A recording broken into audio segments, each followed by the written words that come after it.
I'm sorry if the lighting in this video looks a bit weird. It's pitch black dark outside and I've just pointed all of the lights at my face, so I'm hoping that it will not look awful. Hello everyone, welcome back to my channel. If you're new here, hi, my name's Claire and this is Yoli.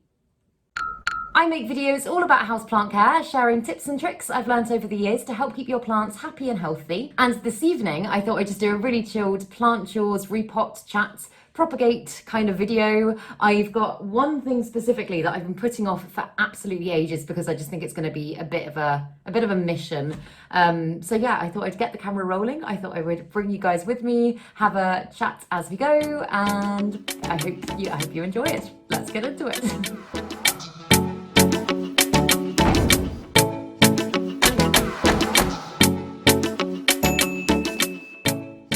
So the first thing on my list, I thought I'd start with something that was a bit more fun and not as tedious as the thing that I'm going to work myself up to as the video goes on.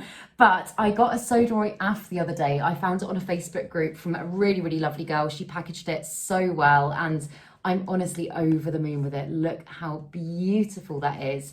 And it's a crawling plant. And obviously, if you guys watch my importing rare plants video, I got a Philodendron gloriosum from Green Spaces ID. And at the moment, it's planted in a trough that's absolutely huge. And I usually really don't like it. I don't know why, it just really jars me when I see different kinds of plants potted together in the same pot. It really gets to me. But seeing as this one is not filling its pot yet, and they're both crawling plants and they both like the same soil mix, like pretty similar conditions, I'm thinking I might pot this one at the other end so they can kind of crawl towards each other, and then when one gets too big, then I can put them into their own little trough planters. So yeah, I'm gonna do that. The other thing I was gonna say is, one of the questions I've had so many times is how to tell the difference between a Soderoy AF and a true Soderoy. I'll probably make a more specific video on this, but I'll just kind of go through the basics. I don't actually have a true Soderoy. I would absolutely love one, but for now, as I say, this is a Soderoy AF. And the main things that you have to look for, I've seen so many videos and articles and all this sort of stuff with people kind of going through loads of specifics, but in my opinion, the most obvious things are that Soderoy AFs will have this, can you see? Kind of like pinky red spot just there between the lobes at the top. Can you see it? I'll put a picture in if it's not clear enough. And the other thing that you have to look for is that the lobes of a Soderoy AF, these bits here, are going to be a lot closer together, a lot more kind of heart shaped, whereas when you get a true oh my god, I can't speak tonight, a true Soderoy, they tend to be a lot more spaced out. There's almost kind of like a bigger gap like that. It kind of looks a bit more like that. And also the leaves of this one tend to be a little bit longer. That's kind of the main things that I would look out for. But as I say, I will, if anybody wants to see a more detailed video on that, do let me know. But yeah, where are my scissors? I brought everything through. Oh, here they are. So I'm just gonna take it off. There we go. I always forget to tilt the camera down. I'm gonna just take it off. This is actually just attached to the outside, this little stake. Again, as I say, the seller packaged it so well. She put the stake in to make sure that none of the stems got snapped or damaged or anything when it was packaged. But I'm just gonna take that away. And I'm not sure, I mean, it's got a fourth leaf on the way and it's a top cutting. I'm not quite sure how well established its roots are gonna be, so I'm just gonna be a little bit careful here as I take it out. Does anyone else have a weird thing about planting different plants in the same pot? I don't know why, like, there's something about it that just doesn't seem right usually. And I don't know what it is exactly. Like, I've seen people put up string of turtles with string of pearls and all that sort of stuff. And it just, although, yeah, I guess it kind of looks nice, I'm just always a bit like, ugh. I don't know why, that's just totally person preference. Okay, so it's got some really nice roots on it actually. Yeah, there you can see. Oh no, the tape is stuck to one of the leaves. No, don't you dare rip one of those beautiful leaves. Right, stay far away. So I think I kind of want to have them crawling towards, I never bring the right stuff. I haven't got a rubbish bag now, so that can just be shoved to one side. I think I kind of want to have them crawling towards each other so that they kind of meet in the middle at some point. So I'm going to turn it this way around because that leaf is facing me and I want the other one to face me too. So what I've got at the moment, I've got a combination of, this is basically almost pure pon. I couldn't bring myself to do completely pure pon for the trough. I don't know why, I just freaked out and didn't do it, but it's got a little bit of houseplant potting mix, it's got orchid bark, and then the rest is completely orchid, completely pon. So I'm just gonna dig a little kind of trench in here. I might need to take a little bit out, but I think I should be all right. I hope this looks nice, and I hope it works, and I hope they're both happy here. But as I say, when they do start getting a little bit bigger, then I'll be able to transfer them to their own troughs. But this is just the only one that I had, and I talked about it in another video. I revamped it. I made it look a little bit, in my opinion, prettier than it did before, because it was just a really, really cheapy one. But yeah, at least now there's something kind of filling the other side. Is that stable? I'm not quite sure. I think I might need to plant that slightly further down. My Gloriosum here had, if I remember correctly, like a much bigger root system on it, even though the cutting's a lot smaller. And I feel like that's just not quite gonna hold it, so I might need to dig a bigger hole. There we go, just plant it a little bit further down. There we go. The good thing as well about when you plant in pon, I mean, so many benefits of using pon, but because it obviously carries a lot of weight compared to regular soil, like if you lift up a bag of that compared to regular soil, it's so heavy, it's like it's rocks basically, so it makes sense. But the good thing is it does hold things in place a little bit better. It isn't quite so mobile, like if you put something in the soil it kind of can lean and it has a bit more flexibility, whereas with this it really kind of secures things. So yeah, I'm having to keep moving the camera. No, I will bring it down here. So that is currently what it's looking like, and I'll show you it from the other side as well, so you can get a 360 view.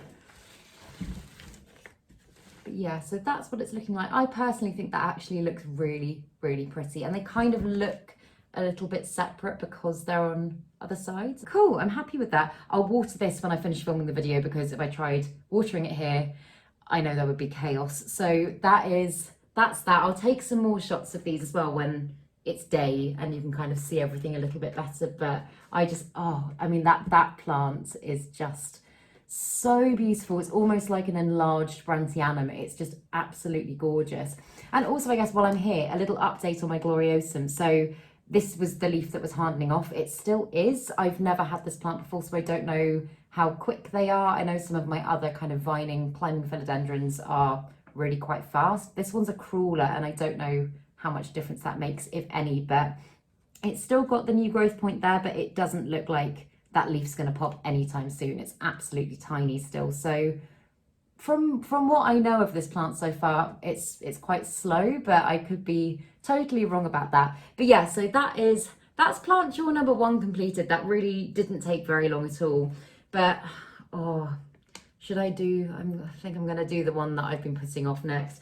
So the one that I've been putting off is repotting my heartleaf philodendron, because it's absolutely huge and it's already in a fairly big pot, except I know the pot just isn't big enough for it, and I just know it's going to be a bit of a mission. I think I might take some cuttings as well to propagate, because actually, if you can see at the top of the pot, it's really not that full at all. So I'm thinking I might take some cuttings. Oh damn it, I also need to clear up this little bit of soderoy AF soil. So it's slightly hard to know where to even begin with this one. I mean, the vines are probably the height of me. They're absolutely huge. And the thing is with pothos, with philodendron, with anything like that are particularly vining, it's always a little bit risky, because I mean, you can see at the top here, I don't want to tilt it too much, but you can see just there, it's been propagated from cuttings originally, and often the root systems can be a little bit spindly and fragile, and especially if it's not potted in a particularly good quality soil, they can be quite prone to breaking. And if they break and you're left with nothing, then you essentially have to completely chop up that vine, propagate it, and start from scratch, which I don't particularly want to have to do with this plant, because I love it as it is. But I can just also tell from some of the leaves, which I'll show you in a second, from some of the leaves, it's just looking a bit malnourished, and just there around like the edges of the leaf, it's just going a little bit yellow, and that's just a classic sign of not enough nutrients. And I think by the looks of it, the soil's very dense, very compact, and I'm pretty sure it almost looks like pure coconut core. So, oh, it's really hard to know what to do. So when I repotted my pothos plant in one of my plant chores or repotting chats fairly recently, I actually didn't break up its root system at all. I barely touched it because I was so scared about disrupting it and essentially harming the whole plant because I love the plant so much. And I'm almost thinking the same with this one. I'm like, do I try and break it up, or do I pot it with everything kind of in place as it is? Oh, it's really hard to know what to do because when I repot, sorry, this is so traumatic. When I repot plants normally, like plants that have a good full root system, I'm just assuming right now, I haven't even looked at it, but what I will usually do is I'll usually try and get as much of the soil off as I possibly can, separate the roots a bit, kind of unclog the root balls, make sure everything is free and good, you know what I mean? And then I will repot them in fresh soil, and that is fine. But for some reason, philodendron pothos, but particularly philodendron, like Hartley philodendron Brazil, and pothos plants just have a tendency to go, oh, if anything happens to the roots. And that's what scares me because I really don't want to harm this plant. And the other thing, so I'm basically just voicing all of my worries, all of my concerns, and everything that I'm scared about right now. The other thing is that pot size wise, I've got an orchid pot here, which is obviously deeper, but I don't know how much bigger it actually is than the pot that it's in. And the only other big pot that I've got is down here that my bird of paradise is currently sitting on. And I love how it's raised it up, but I think maybe I just need to invest in a plant stand. So I'm gonna stop waffling and I'm gonna take it out of the pot. I did also put a post on Instagram just before I filmed this, as per, and ask you guys to send in some questions. So if this is as long and tedious as I think it could be, at least we'll both have something to talk about. Both, you know what I mean? At least I'll have something to talk about and you guys won't get completely bored out of your minds. Right, even knowing how to take it out of its pot stresses me out. I don't know if you can, the camera, like, it's so basically, usually like I would stick my finger down to the soil to feel how dry the soil was. There's not even enough space for me to get my finger down to the soil because it's so dense. So knowing how to kind of successfully get this out is a little bit frightening. And obviously it's got the weight of the vines that are going to try and pull it a different way. So I'm going to just pop that around like that. Nope, I lie. I'm going to put them around the other way. So that then, at least it won't go all over me if this all goes wrong. So, I'm just going to take it out of its pot now and see what happens. There's not a lot of wiggle room, and also even squeezing it, it's hard to squeeze this pot because there's just no leeway. Here we go.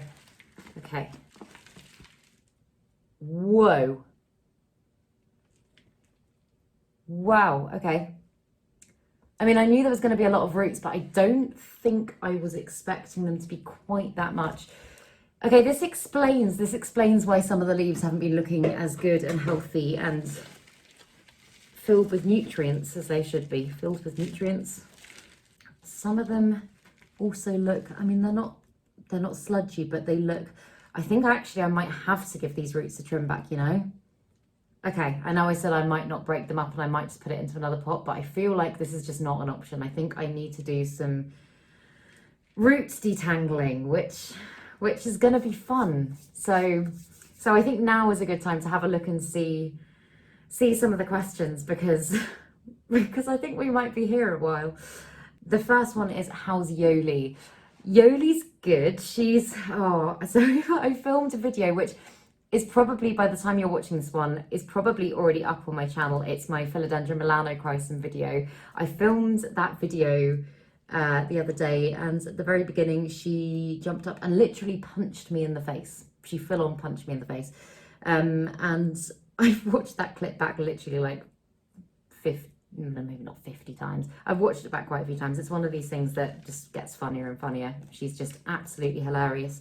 But no, she's doing good. She had a lovely long walk today with her stepbrother Ted, who is very cute. I have featured him on my channel before. He's also a little Greek rescue. I was going to say pup. He's not a pup anymore, but he looks like a puppy. I'll put a picture of him in. He is like your classic cute dog. Like everyone looks at him, they're like, oh my God, how old is he? And my mum was like, he's 5. And then they're like, oh, hello to Yoli. And I'm like, she's gorgeous.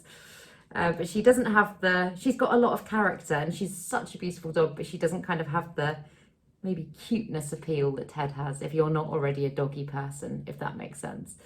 But no, she's good. I'm really, I'm so excited. I've mentioned very briefly, but I mean, it's only been a very brief time that I've known about it. I'm going to be moving soon, and I've spoken about it too much already. But I'm so excited to be moving, obviously, with Yoli. Just the situation at the moment, I mean, I'm so lucky to be able to be where I am at the moment. I've moved back home with my mum for the time being, because of personal stuff during lockdown, and me and my ex broke up and all that sort of stuff. And so me and Yoli, the girl, have moved back home together. But Yoli is absolutely horrendously awful with cats, which I got her as an older dog. It's something you can't really train out of them at that age.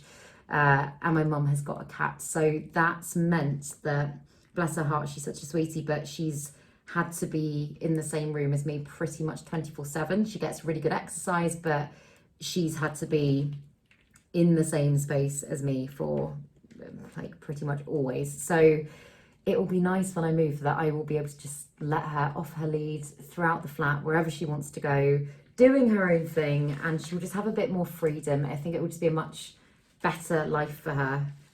I mean, she has a pretty good life, to be fair, but not having to keep her in one space at a time where I am, if that makes sense.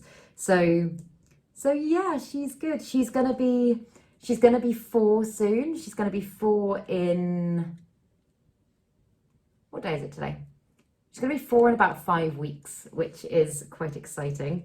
I don't know if I'm gonna do anything special. I might. So I've seen all these like on my Facebook. I know they always say it shows you what you search for. I actually haven't searched this, but there's been loads of like dog recipes popping up of like little cakes you can make your dog and stuff like that. And I was like, oh God, am I going to be one of those owners? I think I probably will be.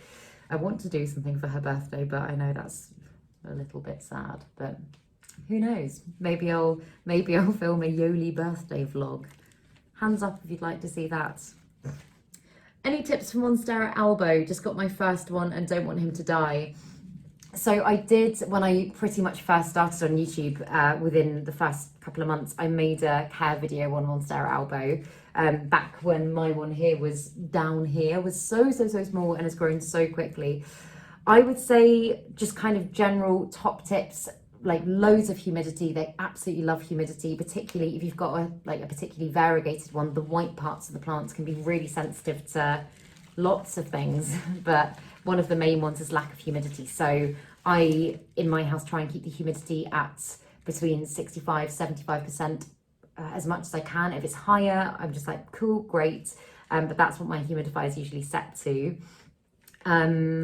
Bright and direct light. Again, the white bits can be really sensitive when it comes to direct sun. But then again, they can also start to brown and die off if they're not getting enough light. So bright indirect light is definitely the best thing for these ones.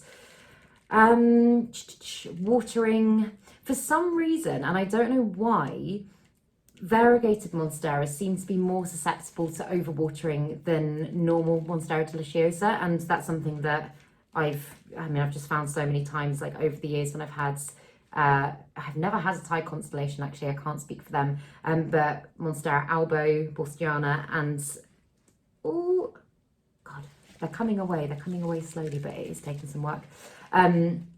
Yeah, they for some reason have just been way more susceptible to overwatering. Like I still have a big Monstera that I used to keep next to my big Albo here, and I would pretty much water them at the same time. I was like, they're in the same pod size, they're about the same size, they're in the same climate, and this one got root rot, and I had to treat it for root rot, and I was like, oh my God, that's so bizarre. So I would say, if you're in any doubt, always wait a little bit longer. This plant has gone weeks without water before and it's been absolutely fine. Just, yeah, monitor the soil, always wait for the top few inches to dry out before you do water it again. Never water on moist soil with these ones because, again, it can cause so many issues. But yeah, I would say those are just like general tips. I could go into more detail, but I have got a video on it. So as I say, scroll right down to the bottom of my channel and go back to the original awkward videos and you will find that one. But yeah, good luck with your first Monstera albo. That's very exciting. I remember how excited I was when I got mine. Oh my goodness. My ex got it for me actually as an anniversary present, and I had wanted that plant for years, like from like back in the day where you could only get a cutting for about 300 quid. And I was looking at them and I was like, oh my God, I love one. And we found one. And he got it for me, and I remember it was literally any delivery that came to the door, I was like, is it my Monstera? And eventually it was, and I was just over the moon with it, and yay, I still love it. I would say it's probably my favourite plant. I'm always really reluctant to just pick one because I feel bad for the others, but it's definitely up there. It's definitely up there. It's one that I couldn't say goodbye to easily. And even the thought of cutting that plant, like, there have been times where I've thought about chopping it and propagating it and making new plants from it, and it's got to the stage where now I don't just love it, but I'm so proud of it for how big it is, and I'm like, yes, it will be the biggest plant ever. And I just can't bring myself to chop it. But yeah, that's what I would say about that plant for now. But as I say, do feel free to watch the old awkward video, and feel free to ping me a message as well, and I'll happily do my best to help. Oh God, this is a struggle. Like, it looks like I've made loads of progress, but actually I haven't. And things, when I pick it up like this, I can feel the weight of the leaves pulling that way. I might just carry on for a minute so that you don't just have to sit through me sitting here and chatting for maybe like 6 hours. No, that's an exaggeration. I'm gonna just do a bit and then I'll answer another question. It's actually quite crazy to me how the bottom of the pot there, like the first 2 inches of the pot, actually weren't soil at all. They were just pure root that had been bound up, root bound together. So I mean, it's kind of no wonder I couldn't even get my finger down to the soil, because it's like there's almost no soil there. It's eaten it all. It's crazy. Right, let's do another question. This is another like planty, I mean, I guess it's good that they're all planty questions, but this one just says, just got a pinstripe calathea and want to look after it well. Do I need to use distilled water to water it? Again, I made a video, my second video on YouTube, I think, well, no, my third video on YouTube ever, about calathea care, and I went through all of like specific, probably a little bit too specific. I was very careful back then, but care requirements for the plant. And no, you don't, sorry, soil up my sleeve. You don't need to use distilled water to water a calathea. It really depends, in my opinion, on where you live, because if you live in the middle of, like, for example, if you live in central London, then the water's going to be a lot harder. It's going to have a lot more chemicals. And calatheas can be really sensitive to the chemicals and minerals in tap water. And that's one thing that can cause loads of issues with them. I mean, so where I am now, I'm not in London, but I'm kind of just outside it. I do live in a town. So, I mean, my water's not completely pure, and I don't actually use distilled water anymore for my calatheas, unless they're kind of throwing a tantrum or doing something they shouldn't be. On the whole, I don't use distilled water for them. What I just do is I will let my water from the tap just sit out overnight, and then a lot of the kind of things like chlorine can evaporate and they won't be as harmful to the plant. And touch all the wood, they've been absolutely fine with that. They've never kicked up a stink. If you're able to use distilled water, then yeah, they will absolutely love that. They'll be so happy with that. But I also find with a lot of plants, and this, I don't know, again, is this just me? But sometimes if you kind of wean them into an environment, they adapt. And with calatheas, I feel like if you were to only ever give them distilled water and keep them kind of very, very well and like the best possible conditions, it's like acclimatizing a plant when you first get it, like an import or something like that. I feel like if you were to only ever do that and then suddenly switch to tap water, even if you left out or whatever, it might have a really bad reaction. The weird, very strange example that comes to mind is where, for example, people that aren't celiac cut out gluten for like health benefits, and then when they start eating it again, their body has a really insane reaction because it's like, whoa, we're not used to this anymore, even though they didn't have an allergy to begin with. Does that make any sense? And is that relevant? I don't know. But yes, I would say if you're having issues, then consider maybe switching to distilled. Also try the leaving the water out thing. Filtering water as well sometimes can work really well. Or even if the chemical content isn't awful, doing a half and half to kind of save yourself some money, maybe half distilled, half normal water. The other thing as well is watering with lukewarm water is such a good idea, just because sometimes really harsh cold water can shock the roots if the roots are quite sensitive, which obviously with calatheas everything is sensitive, they are such sensitive plants, so that's worth trying. And also a much cheaper option, but again if you're in a polluted area, I was going to say a much cheaper option is also rainwater, just collecting rainwater, leaving a bucket out or something like that. But again, if you're in New York or London or anywhere where the pollution is really high, I don't know if that would be as effective. Yeah, I'm sorry for going kind of a little bit around about that question and not providing a really solid answer, but that would be what I would say. I would say try the leaving the water out if that's not working. If nothing else that I've said is working, then yeah, maybe switch to distilled. I don't know, it's really, like if you're doing it all the time.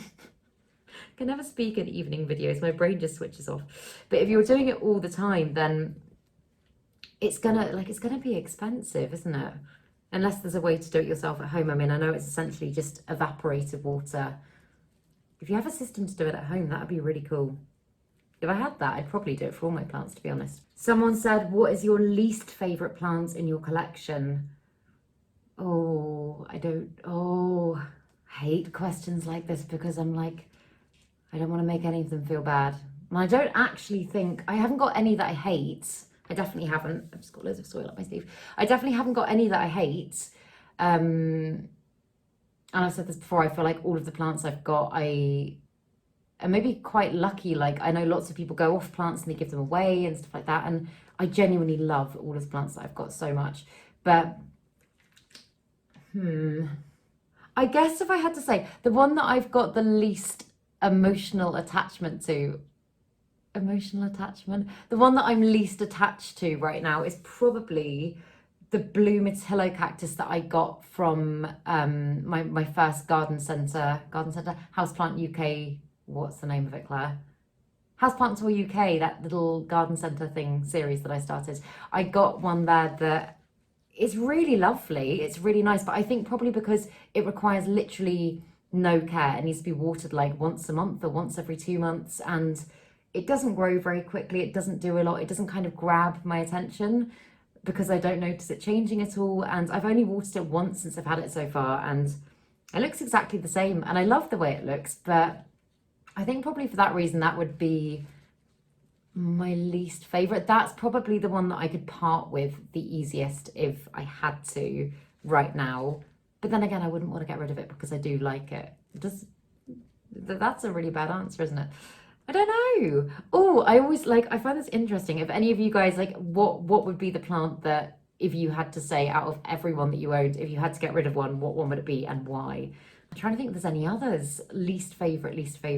I'm looking around now. All of the ones in the cabinets, I would say, are pretty much, not all favorites, but they're all great. And I wouldn't include any of them because I look at them on a daily basis. Literally, this is so sad, but the first thing I do when I wake up, I'll come in, I'll turn on the grow lights, and I'll always just like stand and look at them, and I'm like, what are you doing today?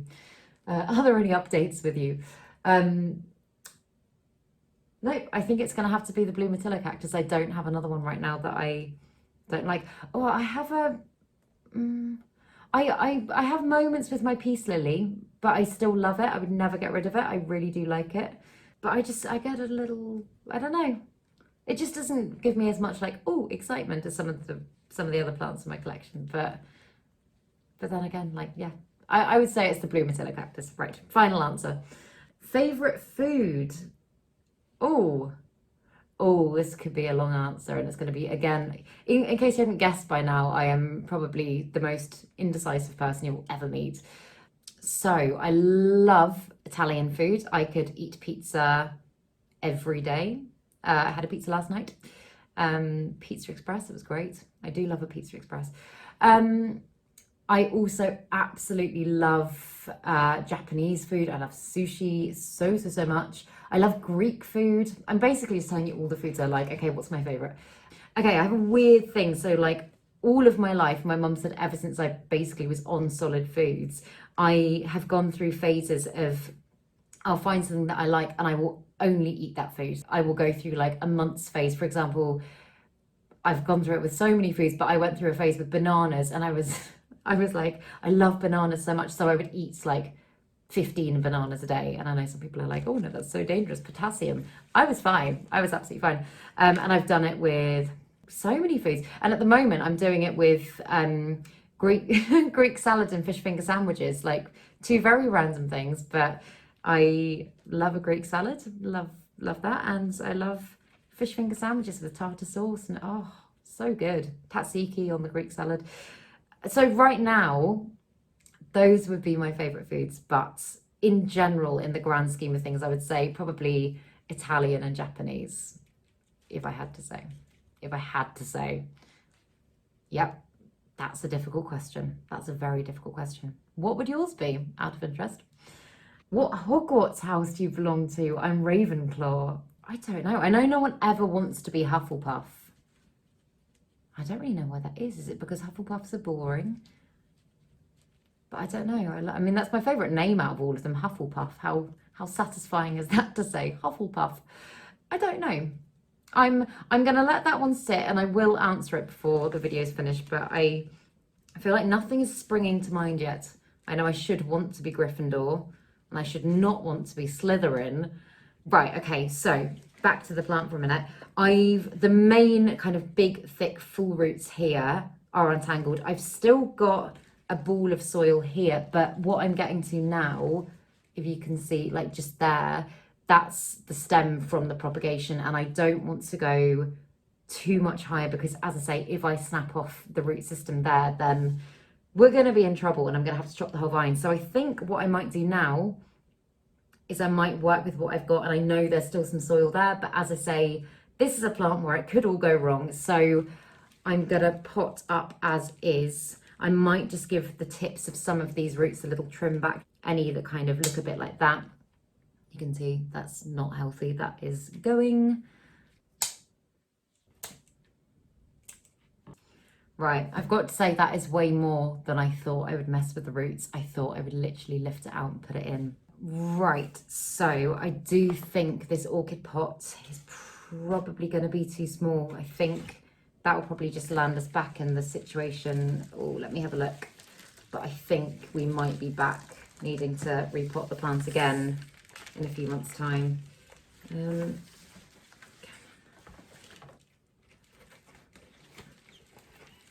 I'll show you the other pot that I've got. And obviously, by the time this video goes out, it's going to be too late because I will have made the decision. But let me know what you would have done. The other one that I've got that's kind of in between the two sizes, or not in between, is bigger. It's actually significantly bigger. And I think this might just be a little bit too big. I think, okay, here's my thought process right now. I think that because I've got so much of and I'm pretty sure this is core, just pure core, which actually doesn't hold much nutritional value, if any at all. I think because I've got so much of that off, which obviously wasn't giving the plant any nutrients, and I've given the roots a bit of a trim, I think I've got a really nice soil mix here. It's basically just houseplant soil, perlite, horticultural charcoal, sphagnum moss, and orchid bark. And I think potting that up in this and having the root system kind of surrounded by that, I think should... I'm saying all this because I'm trying to convince myself that it will be fine. I think that's probably going to be the best option. And I might just have to accept the fact that in 4 or 5 months' time, I might need to repot this plant again. But I'd prefer to move up just a couple of pot sizes as opposed to something that's too big, because the last thing I want to do is cause issues. So the decision is made. What would you have done? The only thing with the orchid pots is obviously they're made for a really seriously chunky mix. And although this is fairly chunky with the orchid bark, it's, in fact, I might put a little bit more at the bottom just to kind of stop, because the holes are so big, it a lot of the time just falls straight through, and you, like, whenever you water, it's like, and loads of soil and perlite and all that comes out. So I might actually just layer a little bit of orchid bark at the bottom of the pot. There we go. A little bit, that's pretty much the rest of the bag. So, okay, the next question is about the philodendrons from the skip. So I will pot this up and then I'll show you them now. I've done a couple of updates on them so far, but they're doing, I'm really, I can't believe how well they're doing. I'm so impressed with their progress. And it's so sad to think that if I hadn't found them that day, they'd just be, they wouldn't even be alive anymore. They'd just be dead. So yeah, they're definitely having a new lease of life, that is for sure. Right.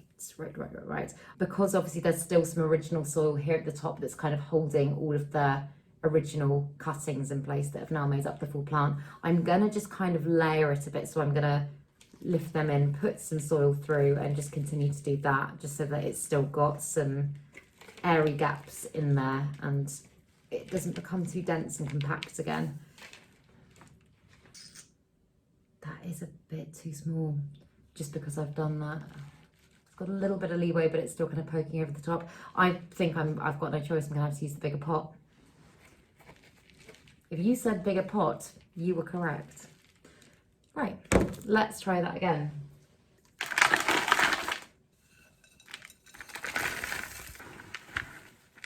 Because of the depth of this pot, I am actually going to have to mix up some new soil as well. I thought that would be enough, but I don't think it's going to cut it. Okay, we are back.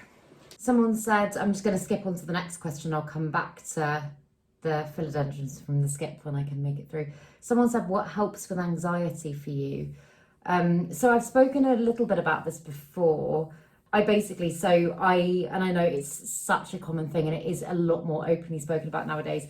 I feel like I've suffered with anxiety my whole life, but I never had a name for it. Like all through school, I would be absolutely crippled with this horrible feeling like a lot of the time, and I wouldn't know how to express it, and I just thought there was something wrong with me, and I was just nervous all the time. I wouldn't be able to sleep. I would bunk off school all the time because I didn't want to go in. I had a horrible time at school. That's where I kind of first noticed it, and throughout my adult life, like it's got better on the whole, but certain things still trigger it.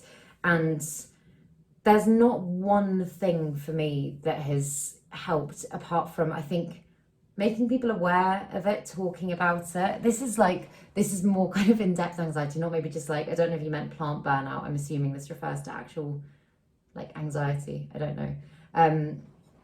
But yeah, so for me, talking to people about it, not feeling like it's you're using it as an excuse or it's something to be embarrassed about or anything like that. And I guess it just all comes down to allowing the people in your life to be aware of where you're at. And if someone says, I'm sad, or I'm having a bad day, or I'm really happy today, or something like that, then because it's an emotion that everybody recognizes and everybody speaks about, I think there's a lot more openness around being like, oh, cool, like you're really happy, or oh no, you're not, you're sad, like what can we do to fix that? Whereas I think there's still definitely not as much, definitely not as much, but there's still some stigma around anxiety and mental health and stuff like that shouldn't be there from people that aren't willing to kind of look to understand it a little bit more, think of it as an excuse. There's so many, in my opinion,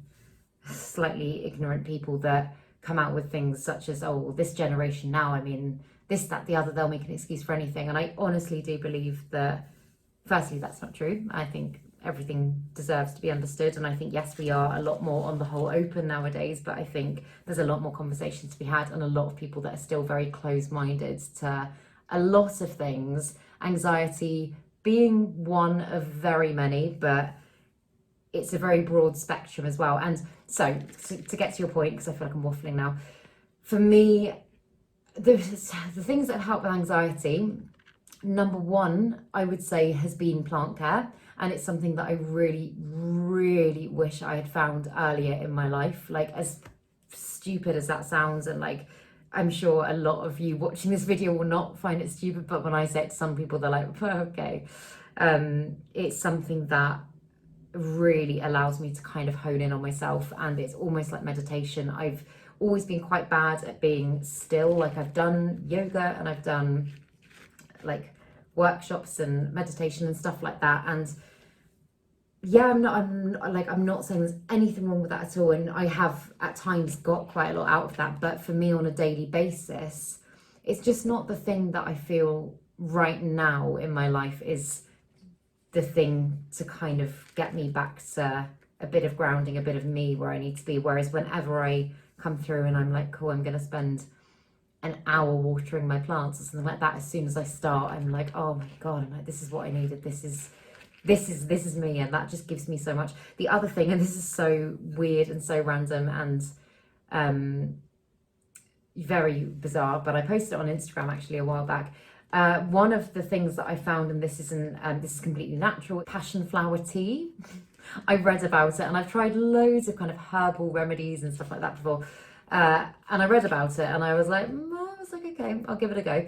And I saw, oh, what's the guy's name? This really like Instagram, TikTok famous gardener guy. I can't remember his name. Epic Gardening or something like that. I think it probably is that. I can't remember his name. But anyway, he posted a thing being like about passion flower tea, and we had passion flowers growing outside the house at that time. And I was like, you know what? I was feeling angsty and pent up and not good that morning. And I went out and I picked one and I made some tea with it. And I don't know if it was just psychological, but I want to say that it's not, because I'm always a little bit skeptical. Within 45 minutes, I was so much, it wasn't gone, but I was just so much better. And I was like, oh my God, this is absolutely amazing. And since then, I've been ordering it on Amazon very regularly. I drink it every single day whenever I start to feel a bit hurt like that. If I've had too much caffeine, or I'm just having a day where anxiety just completely overwhelms me, and it's not always for one specific reason. Like with me, I always just randomly will have big feelings of guilt, like I've really hurt someone, I've done something really bad to someone. Like, you know, like if you say something to someone and they get so upset and they're like, how could you say that to me? That for me is how my anxiety always feels. And I'll always be like, oh my God, who have I upset? What have I done? And it will feel like that constantly, even if everything is absolutely fine. So in those moments, the one thing is part of just, I guess, relaxing, but make a cup of passion flower tea, come through, do some planty bits, focus on your breathing. That for me, sorry, this has been a really long answer, but that for me is not something that cures it. I kind of just kind of learning to accept the fact that it's just there, it's in me, it's part of me, it's fine, it's part of my personality, it's part of who I am.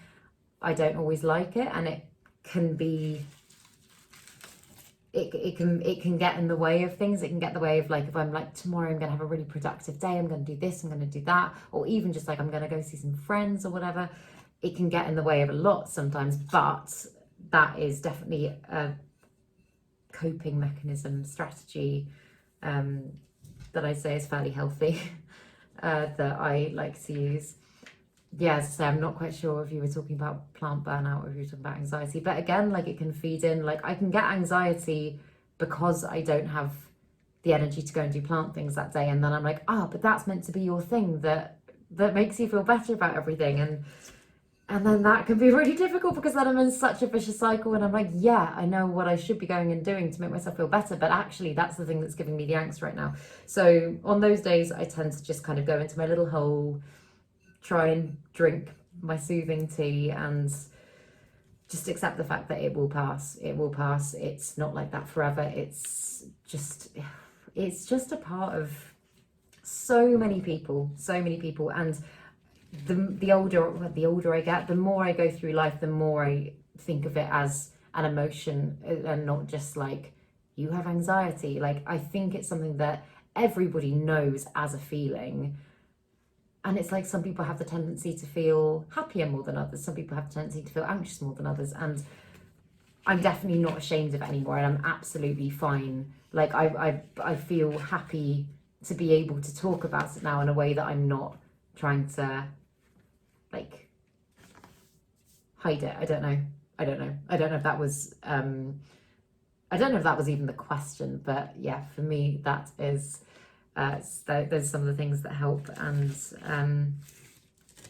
if anyone ever wants to do more chit chats about that, then I feel like it's something that I would, well, yeah, it's something I would happily talk about more. I'd love to open the conversation up as well. I'm so scared of ever going live because it gives me anxiety. But if anyone would ever want to do a live chat with this, maybe on Instagram, where it's not quite so, it doesn't feel as public as YouTube. I don't know why. Like, I love YouTube, but I've never been live on here, and that scares me. So yeah, if anyone ever wants to have the conversation about that, then maybe we could do it. I don't know. Let me know. Anyway, right. So that was good timing. This looks slightly ridiculous at the moment, but I guess if you scale the size of the vines, maybe it's actually not. That's the pot. It's huge, and you can't even see the bottom of the plant. It's too big. And again, I'm going to water it when the video is finished because it would just be very, very, very messy. I was going to take some cuttings, and I think I might leave that for now. I think I've done the repot, which actually, now looking at it and looking at the scale of the plant, I think it was probably a good idea to go with the bigger pot because it just gives the roots more freedom. It's not going to be, I think the soil comes up to about there before the root system starts. And as soon as they start spreading, I think I've done the right thing. Have I done the right thing? I don't know. The only annoying thing is now I can't hang it back up in its spot where it usually goes. I have no clue where I'm going to put this for now. Okay, I am going to have a bit of a clear up before I do the next bit, so bear with me. Right, so that is definitely not perfect, but it's better than it was. So the first one that I want to propagate is the Syngonium albo that I showed you on a video the other day, and it basically, I took it off its moss pole. It's really, really long, and I think I'm just going to chop the whole thing up and get some propagations going. I usually just propagate this plant in water, but I'm thinking maybe I'll definitely do the top cutting in water just because it's such an easy plant to propagate. It usually just takes some water, but maybe I'll do half water, half sphagnum moss. The things in sphagnum moss, the propagations in my grow cabinet that I've had in there have done so well. I've got a Raftophora tetrasperma at the bottom that I put in less than a week ago, I think, and it's already got a root like that, which is just crazy. I think because of the heat and the humidity and everything, it's just so happy. So I'm gonna just, I just cleaned my scissors. Where did I put them? I found them.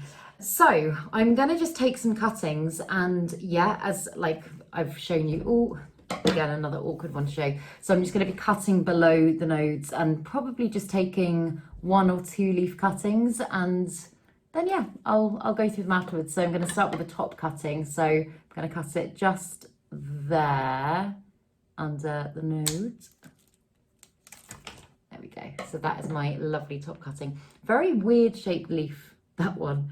But this one, I actually, although it's almost completely green, I'm quite happy about that because I've had such a battle with this plant only giving me white growth, and even the one that I propagated and potted up with beautiful variegation and a really good balance of green has just given me another white leaf. So I'm very annoyed about that. I'm just going to have to keep chopping back, keep propagating. I'm also going to a plant swap this month, which I'm super excited about, which a few people have organised, I think, but Emma from Good Growing, who is a lovely planty friend, has organised. So I'm pretty sure I'll take some of these cuttings with me. I was saying to her earlier, I'm always so reluctant to, I don't know, like I love the idea of things like plant swaps and stuff like that. But then when it actually comes to thinking about the plants you're going to give away, I just get a bit like, I don't know. I'm like, oh, I don't know now. I don't know. I'm really indecisive. So yeah, well, that's a nice one. Look at that. That is such a beautiful leaf. That'll make a lovely one. Right, I'm just going to put them to one side. I'm just going to take the cuts and I'm going to put them onto one side. So this bit here, you can see I have propagated, I have chopped and propagated a few times before, and it's very kind of chunky because it's had time to fill out. And I think Or where shall I take the cut? Okay, I'm going to include all that bit. Right, I'm just going to go ahead and I'm going to chop this up and then we'll go through it. In the meantime, philodendrons from the skip. I will give you a quick update on those. They're doing so well. I'm amazed by how well they're doing. So, this is the first one. As you can see, it's producing so much new growth. Granted, the growth is very small at the moment, but if it keeps going at the same rate, then I think it's going to be lovely and full in no time. And then this one is just blowing my mind. This one, look at it. It's got, I mean, it's got so many leaves and it's got so many new growth points, and you can see loads of little leaves unfurling.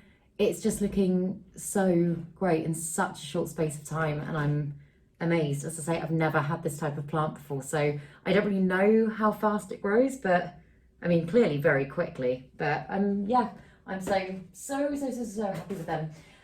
So yes, that is an update on them. I will continue to keep them updated, and hopefully in like a year's time, I'll be showing you big plants. Who knows? I don't know what they're going to do, but at the moment, if this is anything to go off, they're going to be big in no time.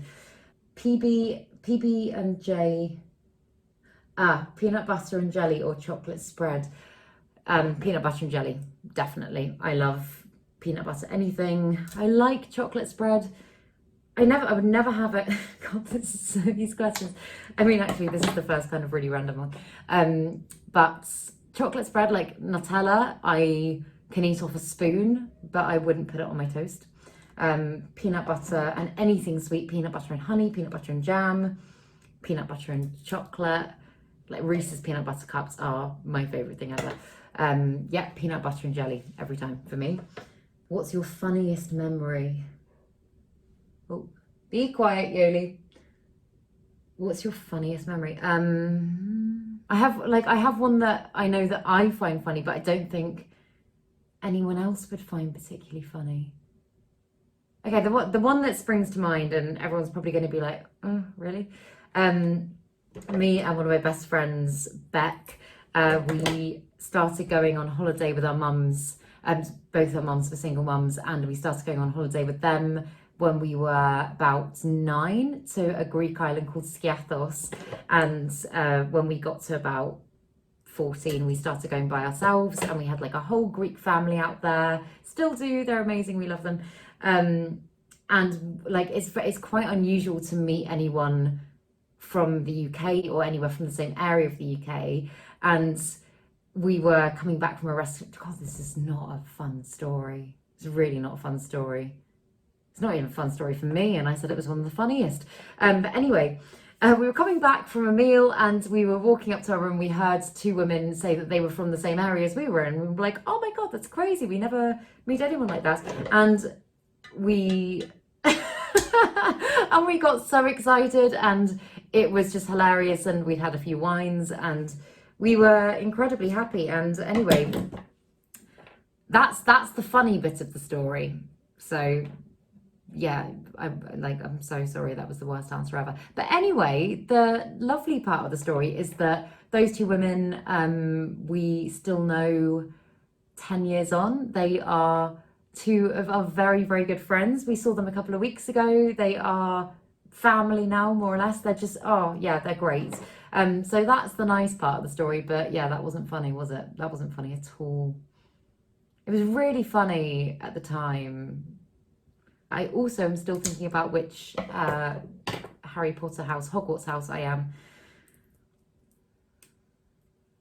I don't want to say Hufflepuff just because everybody doesn't like Hufflepuff. But I mean, everyone doesn't like Slytherin. But then maybe it's like cool to be Slytherin. I don't know. In case I forget again, I'm going to say Hufflepuff, just because I don't think I'm cool enough to be in Gryffindor, and I don't think I'm mean enough to be in Slytherin, and then Ravenclaw seems a bit edgy, and Hufflepuff feels safe. I think I want to be in Hufflepuff. So basically, I'm literally chopping it. I'm actually not going to chop that last little bit there, because there's still some nodes there, and although that doesn't look particularly nice, it will produce new growth. So I'm going to let that kind of do its thing, go back to the callous little stumps like I've got there, and that will start producing new growth, I'm going to pop that probably under, either in there or down under my grow lights in a bag, and it will hopefully do its thing pretty quickly. And now with these ones, right, I'm going to do half in water and half in sphagnum moss. And as I say, like, touch all the wood, I've never, ever, ever, ever not had a successful Syngonium albo propagation in water. It's always worked, and it's worked really quickly. So I'm just gonna stick some in. I'm not even gonna separate them. I'm just gonna stick some in.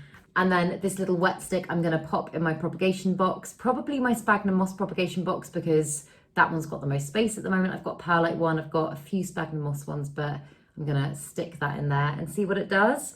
Oh, and that one as well, which you can kind of see, it just looks like a bit of a lump at the moment, but I'm gonna pop that in there as well. And I'll keep you updated with those ones. But I'm gonna pop, love that word pop, I always say it, I know. A couple more into the water, and I'll do an update on these in a week or so, or a couple of weeks, and let you know how they're getting on. That is a beautiful leaf.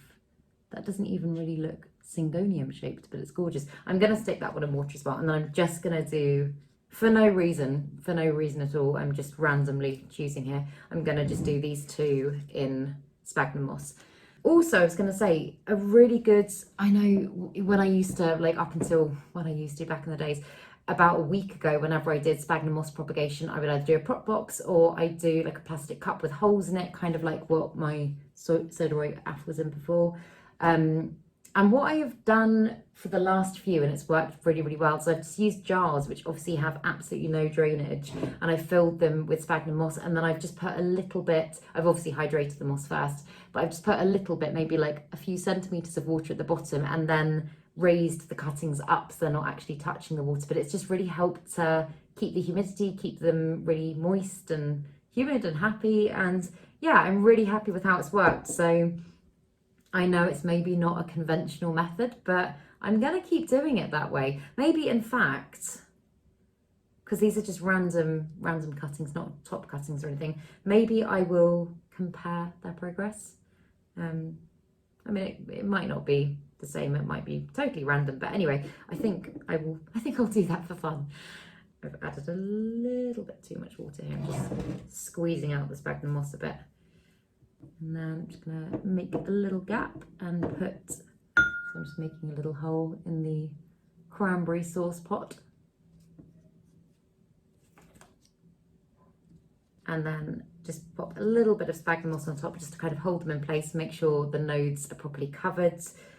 I mean, to be honest, if I've got space, and in fact maybe I do now, my soda is out of there, I might pop them in the cabinet, because again, like the heat in there is so good, it just helps to speed everything up. It really helps speed everything up. So maybe I'll do that. I won't bother with these ones. I think these ones I'll just leave near. I've got a north facing window over there and they'll be pretty happy there. So yeah, I think that should be enough space for all of them. Obviously that is going to be quite a lot of rootage when it happens, but I'm hoping that'll be absolutely fine. Cool, right, that's those ones done. And the last thing I wanted to do was, and obviously as I said, I'll pop those into my prop box, and again I will keep you updated. But the last thing I wanted to do is, and I'll put a clip in before I actually show you the string of pearls. So I had a variegated string of pearls that I started propagating back when, I don't know how many months ago this was. I made a string of pearls care video, and I think it was probably about 3 months ago, something like that. And I started propagating them then in water, and they were teeny tiny little cuttings. And I've potted them up, and that is the length of them now. They're absolutely huge. I did wind them around the top of the pot, and the last time I showed you them, they were like that. But now I'm thinking that because they're so long, and obviously they're not very full because there's not very many of them, I might just take some cuttings and, like I did last time, just propagate them in water again, just because I like to see the roots form, plant them back into the same pots, and then hopefully soon have a really nice full variegated string of pearls plants. But yeah, I just love the variegation on them. They're so kind of like dainty and nice. But I've just got another jar of water here, and I don't want to cut them too short, but then again, I know that by the time the other cuttings have rooted and I've potted them back up, they're probably going to be looking a little bit sparse. So can you see? I think what I'll do, so this is the longest one here, the longest strand. I think I can probably get 2 cuttings out of this. If I cut it about there, again, hang on, I'll cut it and then I'll show you. So that's what I've cut off, and the nodes. So what you want to do is you just want to take maybe a few pearls. I mean, you can just do 1 or 2, but I'm gonna do like 3 or 4 off like that, and then those are the nodes, those little bumps there, and that is where your roots are going to form from. So I'm going to cut it in half again. I'm going to push the boat out. So I'm going to do exactly the same thing again. That bit there, the ones that I've just pulled off, is going to go straight into the water, and then I'm going to do exactly the same with the cutting that I've just taken. Just take the top few pearls off and then pop it in water. I think I'm going to do that for all of the long strands, and it didn't take long last time, to be honest. I think it probably took maybe 3 weeks for them to have a really, really decent root system that was good enough to be potted up. So if it happens that quickly again, then I'll have a really nice full plant in no time. My cutting here. It's such a shame pulling off the pearls. Like, you don't have to do it, but firstly, you run the risk of it rotting, which has never happened to me actually, but that's what I hear. Yeah, so I've just always done it. Maybe I won't do it, but I guess that's the bit that's going to be planted under the soil anyway, so it doesn't make a massive difference. You're never going to see them. Right, I'm going to do another one exactly the same way. Let's go. Okay, right. I feel like, because this is the last thing I was going to do, I want to just go through the questions and get good ones, not like the what's your funniest memory one. And I'll think on that. I promise there are funnier ones. What's your dream job? Right now, to be able to do this full time, that would be absolutely amazing. Probably not make videos as weird and random and disjointed as this, but I mean, this is still fun. This is really fun, but I'm not sure how many people are still watching at this point. I would love to be able to do YouTube full time, do planty content creation, spend more time with my plants, and be able to not feel guilty for it because it was a full-time job. That would be amazing. That is my dream job at the moment, and it's all changed a lot in the last few years. As I've said many times, trained as an actor, and it's a very tough industry, and although I'm still kind of in it, I never thought that I'd find something that I really enjoyed maybe as much. And content creating and doing things with plants and all of that sort of stuff has really become such a it's such a joy for me. Like, I absolutely love it, and I love being able to make these videos. I love making them, I love planning them, I love editing them, I love spending the time with my plants, I love being able to do all the weird and wonderful things that I love. So yeah, basically, again, this right now would be my dream job. I would love to do this all the time. Right, okay, I'm going to show you this quickly. So now it's, I missed the length already, but hopefully it will be back soon. It's going to look a lot fuller and a lot more like a plant when it's done. But yeah, so that is how I've got them in the jar in water. And I'd say give them maybe at this time of year, if the weather stays the way that it has been, which actually has been fluctuating like crazy, but it has been quite warm and it has been quite sunny. If it stays like that over the next few weeks, I would say they might be ready to be potted up in like 3-4 weeks. That could be overly ambitious at this time of year, but that's what I'm thinking. Right, okay, one last question, and I want to choose a good one. Okay, so there's loads of really good ones that I would really love to answer. So what I'll do is I'll screenshot these and I will go through them in another video like this at some point soon, or on Instagram. Well, I mean, all of you guys that have asked me this are on Instagram. So yes, I will do that, or on here.